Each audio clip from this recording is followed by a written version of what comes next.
जय श्री राम। मैं आचार्य उमेश मिश्रा। आइए हम आपको फिर प्रभु श्री राम के रामचरित मानस यानी बालकांड में आपको ले चलते हैं। लेकिन उससे पहले मैं आपको बाली की मृत्यु के बारे में यानी अपने परम धाम को प्रभु श्री राम ने बाली को भेज दिया, तो आइए आज बाली की पूरी कहानी विस्तार पूर्वक जानते हैं और उसके बाद फिर मैं आपको रामचरितमानस में प्रभु श्री राम के बालकांड में ले चलता हूँ। तो आइए चलते हैं बाली की संपूर्ण कहानी के बारे में कि आखिर बाली ऐसा क्या किया जिससे उनको अपने परम धाम को जाना पड़ा, वो भी प्रभु श्री राम के हाथों। देखा जाए तो सुग्रीव को अपनी व्यथा सुनाते हुए बताया कि बाली ने किस प्रकार एक गलतफहमी के चलते उसे पूरे राज्य से निकाल दिया गया, साथ ही सुग्रीव का सब कुछ छीनकर उसकी पत्नी को भी अपने अधीन ही रख लिया। सुग्रीव ने श्री राम को बताया कि सब कुछ छोड़कर राज से चले जाने के बाद भी बाली उसे मारने का प्रयत्न बराबर करता रहता है। क्योंकि एक श्राप के कारण बाली ऋषमुख पर्वत पर नहीं आ सकता था, इसलिए सुग्रीव उसी पर्वत पर हनुमान जी के और जामवंत जैसे मंत्रियों के साथ रह रहे थे। लेकिन बाली के भय से सुग्रीव उस पर्वत से बाहर नहीं निकल पा रहे थे, अपनी गुफा में ही बराबर रहते थे। बाली के बारे में सुनकर श्री राम प्रभु को क्रोध भी आया। जब भगवान श्री राम ने ये सभी बातें सुनी तो उन्हें बाली पर बहुत क्रोध आया। उन्होंने सुग्रीव से कहा कि एक मित्र होने के नाते मैं तुम्हारी सहायता करूंगा। मैं बाली को मारकर तुम्हें भय से और तुम्हारी पत्नी को बाली के चंगुल से मुक्त कराऊंगा। यह सुनकर सुग्रीव ने श्री राम को बताया कि बाली को यह वरदान प्राप्त है कि जो भी उसके सामने उससे लड़ने या युद्ध करने के उद्देश्य से आएगा, उसका आधा बल बाली में ही समा जाएगा। यही कारण है कि बाली को अब तक युद्ध में कोई नहीं हरा सका। ये तो सत्य बात है कि बाली एक ऐसे योद्धा थे कि जिनकी जीवनी तो कम थी, लेकिन अपने जीवन काल में बड़े बड़े योद्धाओं को उन्होंने परास्त किया और बाली का टक्कर लेने वाला कोई नहीं था। श्री राम ने लिया यह निर्णय कि यह सुनकर श्री राम ने कुछ विचार किया और फिर बाली को एक वृक्ष की आड़ में मारने का निश्चय किया। श्री राम ने ऐसा निश्चय इसलिए नहीं किया था कि वो बाली को सामने से नहीं हरा सकते थे। उन्होंने ऐसा ही निश्चय क्यों किया, ये जानने के लिए पहले बाली और हनुमान जी के बीच होने वाली एक घटना को देखा जाए। दरअसल अपने बल और वरदान के अहंकार में एक बार बाली ने हनुमान जी को अपने साथ लड़ने की चुनौती दे दी थी। हनुमान जी ने बाली की चुनौती को स्वीकार कर लिया, लेकिन बाली के पिता देवराज इंद्र घबरा गए। उन्होंने तुरंत जाकर हनुमान जी से यह प्रार्थना की कि वे अपनी बाली के सामने अपने बल का केवल 1/10 भाग ही लेकर जाएं, और ये ब्रह्मा जी भी संकेत दिए थे। हनुमान जी ने इंद्र की प्रार्थना स्वीकार कर ली। वे बाली के सामने अपने बल का मात्र 1/10वां भाग ही लेकर गए। अब जैसे ही बाली हनुमान जी के सामने लड़ने के उद्देश्य से आया, हनुमान जी के केवल इतने से बल का भी आधा हिस्सा बाली में समाने लगा। तभी बाली को ऐसा लगने लगा कि उसके शरीर की नसें फटने वाली हैं। उसकी हालत ऐसी हो गई कि वह ठीक से चल भी नहीं पा रहा था। तभी ब्रह्मा देव ने बाली से कहा कि तुम तुरंत हनुमान जी के सामने से चले जाओ, क्योंकि इनके बल की कोई सीमा ही नहीं है। ये अतुलित बल के स्वामी हैं। तुम्हारा शरीर इनका बल नहीं संभाल पाएगा और इनसे युद्ध करने से पहले ही तुम्हारी मृत्यु हो जाएगी। बाली तुरंत हनुमान जी के सामने से भाग गया। इसके बाद बाली कभी भी युद्ध की इच्छा से हनुमान जी के सामने नहीं आया। श्री राम का बल संभाल पाता नहीं बाली। अब सोचिए कि जो बाली रामदूत हनुमान जी के ही बल को नहीं संभाल सका था, वह स्वयं भगवान श्री राम जी के बल को कैसे संभालता। श्री राम जी जानते थे कि अगर वो बाली के सामने जाकर उससे युद्ध करेंगे तो श्री राम जी के निकट जाने से पहले ही बाली की बड़े भयंकर तरीके से मृत्यु हो जाएगी और इससे बाली को अपने प्रश्नों के उत्तर भी नहीं मिल पाएंगे और वहाँ पर असंतुष्ट होकर मरता, क्योंकि अपने बल के अहंकार में बाली को अब तक अपनी किसी भी भूल का एहसास ही नहीं हो पा रहा था। श्री राम ने इस तरह मारा था बाली को, आइए जानते हैं। इसलिए प्रभु श्री राम ने बाली को एक वृक्ष की आड़ में मारने का निश्चय किया। जब बाली और सुग्रीव के बीच युद्ध हुआ तब भगवान श्री राम ने बाली पर एक साधारण सा ही तीर चलाया ताकि बाली की तुरंत मृत्यु न हो सके और मरने से पहले उसे अपने सभी प्रश्नों के उत्तर भली भांति प्राप्त हो जाए। साथ ही जब उसे अपनी सभी भूल का एहसास हो जाए तब यदि उसकी इच्छा हो तो उपचार के बाद वह पहले की तरह जीवित भी रह सके। इसके पश्चात अगर देखा जाए तो प्रभु श्री राम का बाण लगते ही तत्काल मृत्यु हो जाती है। एकमात्र बाली ही था जिसने श्री राम का बाण लगने के बाद भी अपनी इच्छा से प्राण त्यागे। इसका अर्थ था कि श्री राम ने बाली को मार डालने के लिए नहीं बल्कि उसे सबक सिखाने और घायल करने के लिए उस पर तीर चलाया था। श्री रामचरितमानस में गोस्वामी तुलसीदास जी लिखते हैं कि श्री राम का तीर लगने के बाद बाली व्याकुल होकर धरती पर गिर पड़ा, लेकिन प्रभु श्री राम को आगे देखकर वह फिर से उठ बैठा।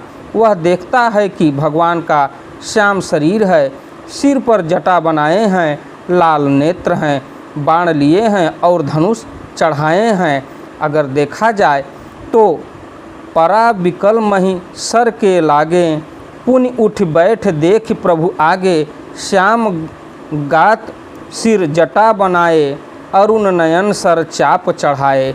भगवान श्री राम के दर्शनों की महिमा के हिसाब से अगर देखा जाए तो किसी समय सुग्रीव भी हतोत्साहित हो गिरा हुआ था। उसके हृदय में भी बाली के भय का बाण लगा था, लेकिन श्री राम जी से मिलन हुआ तो वह उठ खड़ा हुआ।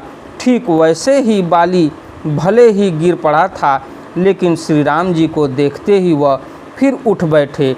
ये श्री राम जी के दर्शनों की महिमा है कि मरते हुए जीव भी उनके दर्शन पाकर उठ बैठते हैं। पुनि पुनि चितय चरण चित दीन्हा, सब सुफल जन्म माना प्रभु चिन्हा, हृदय प्रीति मुख वचन कठोरा, बोला चितई राम की ओरा। एक तरफ बाली के मन में कई प्रश्न हैं तो वहीं श्री राम जी का जी भरकर दर्शन भी कर रहा है और मन ही मन आनंदित हो रहा है। मन ही मन श्री राम जी का भेद पता चलने पर, उनके द्वारा बाण लगने पर अपना जन्म सफल जानकर बाली के हृदय में प्रीति आ गई, लेकिन मुख में कठोर वचन थे। उसने श्री राम जी से पूछा कि आपने धर्म की रक्षा के लिए अवतार लिया है, आपने मेरे किस दोष के कारण मुझे मारा। तो प्रभु श्री राम ने दिया बाली के प्रश्नों का जवाब। श्री राम जी ने बाली से कहा, सुनो बाली, किसी भी पुरुष के लिए उसके छोटे भाई की पत्नी, अपनी बहन और पुत्री और पुत्र की पत्नी, ये चारों समान हैं। जो कोई भी इस चारों को बुरी नज़र से देखता है उसे मारने में पाप नहीं होता। तुम्हारी पत्नी ने भी समझाया, लेकिन तुम अपने अहंकार में सबकी बातों को अनसुना कर सुग्रीव को मारने चले आए। आज जो तुम इस अवस्था में आकर धर्म की बातें कर रहे हो, अगर सच में तुम्हें पता होता कि धर्म क्या होता है तो तुम सुग्रीव और उसकी पत्नी के साथ अधर्म न करते। वाल्मीकि रामायण के अनुसार अगर देखा जाए तो हे बाली, मैं तुम्हें क्यों मारा उसका कारण सुनो और समझो। तुम धर्म का त्याग करके अपने छोटे भाई की पत्नी से गलत व्यवहार किए। सुग्रीव के जीते जी उसकी पत्नी रूमा का, जो तुम्हारी पुत्रवधू के समान है, उसकी इच्छा के बिना कामवास का उपभोग करते रहो। इस तरह तुम भ्रष्ट, पापाचारी और स्वेच्छाचारी हो गए हो और अपने ही भाई की स्त्री को गले लगाते हो। तुम्हारे इस अपराध के कारण मैंने तुम्हें यह दंड दिया है। श्री राम बाली से आगे कहते हैं कि जो पुरुष अपनी बेटी, बहन और भाई की पत्नी के पास काम बुद्धि से जाता है, उसका वध करना उसके लिए उपयुक्त दंड माना गया है। हमारे राजा भरत हैं, हम लोग उन्हीं के आदेश का पालन करते हैं और अधर्मियों को दंड देते हैं। ऐसे मैं तुम्हारी उपेक्षा कैसे की जा सकती थी। दरअसल बाली ने अपनी गलतफहमी को दूर करने के बजाय क्रोध में आकर न केवल अपने भाई सुग्रीव को भरी सभा में अपमानित कर उसे ठोकरें मारकर देश से निकाल दिया था, बल्कि अपनी पुत्रवधू समान रूमा सुग्रीव की पत्नी को उसकी इच्छा के विरुद्ध अपने अधीन ही रखा, जो बिल्कुल अनुचित कार्य था। भगवान श्री राम ने मुख्य रूप से उसे इसी अधर्म का दंड दिया था। श्री राम को था बाली को दंडित करने का अधिकार। तो आइए जानते हैं, चूँकि उस समय पूरी पृथ्वी इक्ष्वाकु वंश के अधीन थी और उस समय श्री राम जी के छोटे भाई भरत अयोध्या के राजा थे, जो सिंहासन पर श्री राम जी की खड़ाऊं रखकर राज्य संभाल रहे थे। राजा द्वारा दुष्ट लोगों को दंड देना धर्मपूर्वक कार्य है। इसी के अनुसार भगवान श्री राम ने अपने 14 वर्ष के वनवास में राक्षसों और अधर्मियों का वध कर रहे थे। बाली ने अपने जीवन में कुछ ऐसे अधर्म किए थे जिनके लिए उसे दंड देना उचित था। जब बाली को हुआ अपनी गलतियों का एहसास, तो उसके बाद प्रभु श्री राम ने क्या उपदेश दिया बाली को, आइए जानते हैं। भगवान श्री राम की बात सुनकर बाली को अपने कर्म याद आने लगे और उसे अपनी गलतियों का एहसास होने लगा। वह जान गया कि श्री राम जी के सामने उसकी कोई चतुराई नहीं चलने वाली है। श्री राम जी का बाण लगने पर बाली के अंदर छिपा शैतान दम तोड़ रहा था और हृदय में भक्ति सेवा के संस्कार अंकुरित हो रहे थे। बाली समझ गया कि मैं भले ही अत्यंत पापी और कठोर हृदय था, लेकिन तब भी भगवान ने मेरा जीवन धन्य कर दिया। सुनहु राम स्वामी सनचल, न चातुरी मोर, प्रभु अजुहि मैं पापी, अंतकाल गति तोर। वहीं जब श्री राम जी ने देखा कि बाली को अपनी भूल का एहसास हो गया, तब उन्होंने बाली के सिर को अपने हाथों से स्पर्श कर सिर पर हाथ फेरते हुए उससे अपने प्राण रखने को कहा। यानी ऐसा नहीं है कि श्री राम जी ने केवल सुग्रीव को ही खड़ा करते हैं, समय आने पर भगवान गिरते हुए बाली को भी खड़ा करते हैं। निसंदेह श्री राम जी समदर्शी हैं।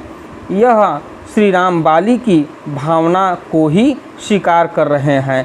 सुनत राम अति कोमल बानी, बाल शीश पर सेव निज पानी, अचल करो तुम राखो प्राणा, बाल कहा सुन कृपा निधाना। तब बाली ने श्री राम जी से यही प्रार्थना की, लेकिन उसके पश्चात देखा जाए बाली ने श्राप श्री राम से कहा, भगवान आपने मुझसे कहा कि तुम शरीर रख लो, लेकिन आप ही बताइए कि कौन ऐसा मूर्ख होगा जो कल्प वृक्ष को काटकर उससे बबूर के बाढ़ लगाएगा। यानी सभी कार्य बना देने वाले आपको छोड़कर इस नश्वर शरीर की रक्षा चाहेगा। आज श्री राम जी स्वयं मेरी आँखों के सामने हैं, क्या ऐसा संयोग फिर कभी बन पड़ेगा। अब नाथ करी करुणा बिलो कहूँ देहूँ जो बर, मांगऊँ जे ही जोन जन्मों कर्म, बस तह राम पद अनुरागऊँ। इसके पश्चात अगर देखा जाए तब बाली ने श्री राम जी से वरदान मांगा कि मैं चाहे जिस रूप में भी जन्म लूं, लेकिन हर जन्म में आपके चरणों से प्रेम करूं। इसी के साथ बाली ने श्री राम जी से अपने पुत्र अंगद के लिए भी प्रार्थना की और कहा, यदि आपने मुझे क्षमा कर दिया है तो मेरे पुत्र अंगद का हाथ पकड़कर इसे अपनी सेवा में स्वीकार कीजिए। प्रभु, मेरा पुत्र अंगद बल और विनय में मेरे ही समान है।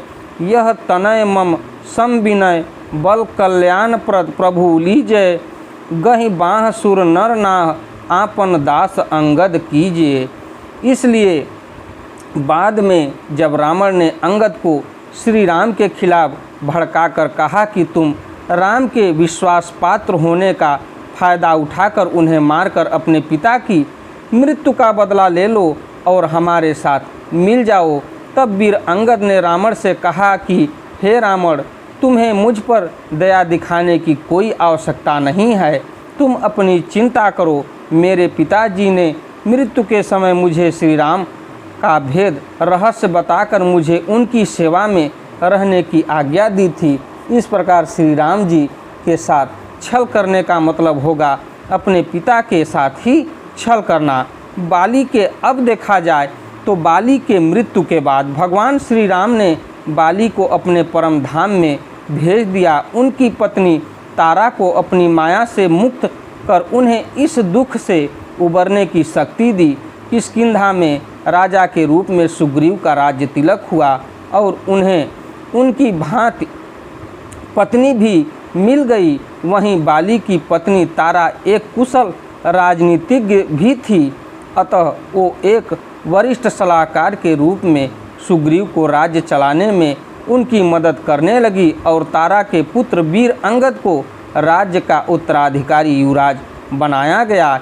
इसके पश्चात देखा जाए तो श्री राम राज्य से निकले थे। श्री राम प्रभु बाली से मित्रता भी कर लेते, लेकिन मित्रता क्यों नहीं की, इस चीज़ को भी आप जान लीजिए। श्री राम प्रभु राज्य से निकाले थे धर्म की स्थापना के लिए, पुत्र धर्म के निर्वहन के लिए, सीता जी की पत्नी धर्म के निर्वहन के लिए, लक्ष्मण जी के भ्रातृ धर्म की निर्वहन के लिए, और श्री राम ने पिता के वचन की रक्षा के लिए अयोध्या का सारा वैभव छोड़ दिया था। जबकि रावण वह था जिसके पापों से दुखी होकर उसके पिता ने ही लंका छोड़ दी थी। राम रावण का युद्ध सत्ता का युद्ध नहीं बल्कि सभ्यता का युद्ध था। वह युद्ध था धर्म और अधर्म का। सत्ता के युद्ध में राजनीति निभाई जाती है, पर सभ्यता के युद्ध में केवल धर्म निभाया जाता है। श्री राम मातृवत परदारेषु की सभ्यता के प्रतिनिधि थे और रावण वह था जिसने अनगिनत स्त्रियों का अपहरण किया था। तो फिर इस धर्म यात्रा में श्री राम अधर्म का साथ कैसे देते? बाली ने अपने छोटे भाई की पत्नी का गलत व्यवहार के साथ भगवान श्री राम रावण को ऐसी ही कुकर्म का दंड देने के लिए निकले थे, तो फिर वैसे ही अपराध करने वाले अपराधी से मित्रता कैसे कर लेते, जो अपने व्यक्तिगत लाभ के लिए किसी अधर्मी से सहयोग ले वह मर्यादा पुरुषोत्तम नहीं बन सकता। इसलिए प्रभु श्री राम ने बाली का परित्याग किया। श्री राम ने अपने जीवन में न कभी किसी का अधर्मी का सहयोग लिया न दिया है। उनके जीवन से जुड़ा हर व्यक्ति अपने धर्म पर अडिग रहा है। ऐसी बात बाली के लिए कोई जगह नहीं बनती थी और बाली को अपने परम धाम में जाना पड़ा। यही थी बाली की अंतिम। आइए हम आपको फिर पुनः प्रभु श्री राम के रामचरितमानस यानी बालकांड में ले चलते हैं। उससे पहले मैं भगवान गणेश का और माँ सरस्वती के चरणों में शीश नवाते हुए प्रार्थना करूँगा कि हमारे इस रामचरितमानस को संपन्न करें और हमारे देश में जहाँ भी मांगलिक कार्यक्रम हो रहा हो या प्रभु श्री राम के हरि नाम का कीर्तन जहाँ भी हो रहा है उसमें योगदान देते हुए सफल बनावें। तो आइए हम आपको ले चलते हैं प्रभु श्री राम के रामचरितमानस यानी बालकांड में। ओम श्री जानकी वल्लभो विजयते। कहु कवन सुख अस बरु पाए, भल भूलहु ठग के बौराए। पंच कहे शिव सती विवाही, पुण्य अवडेरी मरायन ताही। ऐसे बर के मिलने से कहो तुम्हें क्या सुख होगा। तुम उस ठग नारद के बहकावे में आकर खूब भूली। पहले पंचों के कहने से शिव ने सती से विवाह किया था, परंतु फिर उसे त्याग कर मरवा डाला। अब सुख सोवत सोचु नहीं, भीख मांगी भव खाई। सहज एकाकिन के भवन, कबहु की नारी खटाही। अब शिव को कोई चिंता नहीं रही, भीख मांग कर खा लेते हैं और सुख से सोते हैं। ऐसे स्वभाव से ही अकेले रहने वाले के घर भी भला क्या कभी स्त्रियां टिक सकती हैं। अजहु मानहु कहा हमारा, हम तुम कहूँ बरु नीक विचारा। अति सुंदर सुचि सुखद सुशीला, गाँव वहीं वेद जासु जस लीला। अब भी हमारा कहा मानो, हमने तुम्हारे लिए अच्छा वर विचारा है। वह बहुत ही सुंदर पवित्र और सुखदायक और सुशील है, जिसका यश और लीला वेद गाते हैं। दूषण रहित सकल गुण राशि, श्रीपतिपुर बैकुंठ निवासी। अस बरु तुम्हें मिलाय उब आनी, सुनत बिहस कह बचन भवानी। वह दोषों से रहित सारे सद्गुणों की राशि, लक्ष्मी का स्वामी और बैकुंठपुरी का रहने वाला है। हम ऐसे वर को लाकर तुमसे मिला देंगे। वह सुनते ही पार्वती जी हंसकर बोली, सत्य कहूँ गिरिभव तनु एहा, हठ न छूट छूटे बरु देहा। कनकऊ पुण्य पसान तेहि जो होई, जाने हूँ सहज न परिहर सोई। अपने यह सत्य ही कहा कि मेरा यही शरीर पर्वत से उत्पन्न हुआ है, इसलिए हठ नहीं छूटेगा। शरीर भले ही छूट जाए, सोना भी पत्थर से ही उत्पन्न होता है। सो वह जलाए जाने पर अपने स्वभाव सुवर्णत्व को नहीं छोड़ता। नारद बचन न मैं परिहरहु, बसऊँ भवन उजरऊ नहीं डरऊ।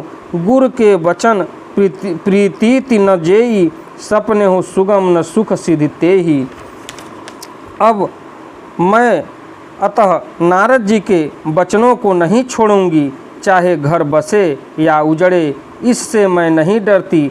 जिसको गुरु के वचन में विश्वास नहीं है, उसको सुख और सिद्धि स्वप्रमेय भी सुगम नहीं होती। महादेव अवगुण भवन, विष्णु सकल गुण धाम। जे ही कर मनुरम जाहि सन, ते ही सन काम। माना कि महादेव जी अवगुणों के भवन हैं और विष्णु समस्त सद्गुणों के धाम हैं, पर जिसका मन जिसमें रम गया उसको तो उसी से काम है। जो तुम मिलते हो प्रथम मुनीसा, सुनती हूँ सिख तुम्हारी धरि सीसा। अब मैं जन्म संभुहित हारा, को गुण दूषण करे विचारा। हे मुनीश्वरों, यदि आप पहले मिलते तो मैं आपका उपदेश सिर माथे रखकर सुनती, परंतु अब तो मैं अपना जन्म शिव जी के लिए हार चुकी, फिर गुण दोषों का विचार कौन करे। जो तुम्हारे हठ हृदय विशेषी, रही न जाए बिनु किए बरेसी। तो कौतुक की अन्न आलसू नाही, बर कन्या अनेक जग माही। यदि आपके हृदय में बहुत ही हठ है और विवाह की बातचीत बरेखी किए बिना आपसे रहा ही नहीं जाता, तो संसार में वर कन्या बहुत हैं। खिलवाड़ करने वालों को आलस्य तो होता नहीं, और कहीं जाकर कीजिए। जन्म कोटि लगी रगर हमारी, बरऊँ शंभु न त रहूँ कुआरी। तजऊ न नारद कर उपदेशु, आप कहई सत बार महेशु। मेरा तो करोड़ों जन्मों तक यही हठ रहेगा कि या तो शिव जी को वरूंगी, नहीं तो कुमारी ही रहूंगी। स्वयं शिव जी 100 बार कहे तो भी नारद जी के उपदेशों को न छोड़ूंगी। मैं पाप परऊँ कहई जगदम्बा, तुम गृह गौनहु भयो विलम्बा। देख प्रेम बोले मुनि ज्ञानी, जय जय जय जगदम्बिके भवानी। जगत जननी पार्वती जी ने फिर कहा कि मैं आपके पैरों पड़ती हूँ, आप अपने घर जाइए, बहुत देर हो गई। शिव जी ने पार्वती जी का ऐसा प्रेम देखकर ज्ञानी मुनि बोले, हे जगत जननी, हे भवानी, आपकी जय हो, जय हो। तुम माया भगवान शिव, सकल जगत पितुमात। नाई चरण सिर मुनि चले, पुनि पुनि हर्षत गात। आप माया हैं और शिव जी भगवान हैं, आप दोनों समस्त जगत के माता पिता हैं। यह कहकर मुनि पार्वती जी के चरणों में सिर नवाकर चल दिए। उनके शरीर बार बार पुलकित हो रहे थे। इसी के साथ मैं अपनी वाणी को विराम देते हुए प्रभु श्री राम से प्रार्थना करूँगा कि हमें और हमारे संसार में जितने जीव मात्र हैं उनके ऊपर अपनी कृपा बनाए रखें। अगली वीडियो में मैं आपसे फिर मिलता हूँ। धन्यवाद।